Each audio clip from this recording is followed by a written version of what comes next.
Good morning, students. Today we will discuss about the digital multiplexer.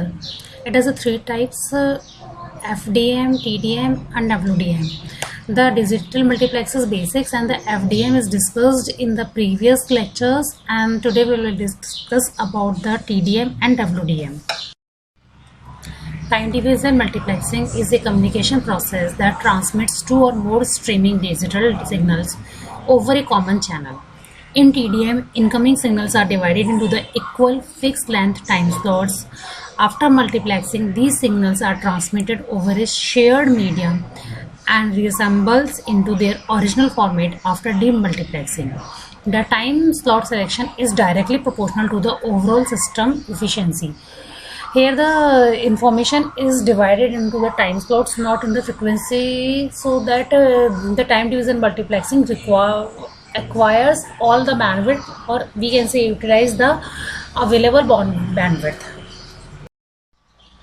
This is the basic structure of the TDM. In this, all the three channels are divided into the band frames where they utilize the complete frequency bands. Time division multiplexing is of two types. First is synchronous time division multiplexing. This can be used for both analog and digital signal. In this, the connection of the input is connected to a frame, and if there are n connection there, the total frame is n time slots for each unit. In synchronous TDM sampling, the rate is same for all the signals, and this sampling requires a common clock signals at the both for the sender and the receiver. In synchronous TDM, the multiplexer allocates the same slot to each devices at all the time, whether there is a data or not. Asynchronous time division multiplexing, as we see that in the synchronous time division multiplexing, if there is a transmitter that has no data, then it also allocates the frame.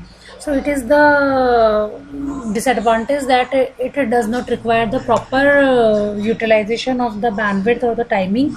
So the asynchronous time division multiplexing is used. In this, the sampling rate is different for the different signals, and it does not require a common clock. If device has nothing to transmit, then their time slot is not allocated, and this time slot is allocated to the another device.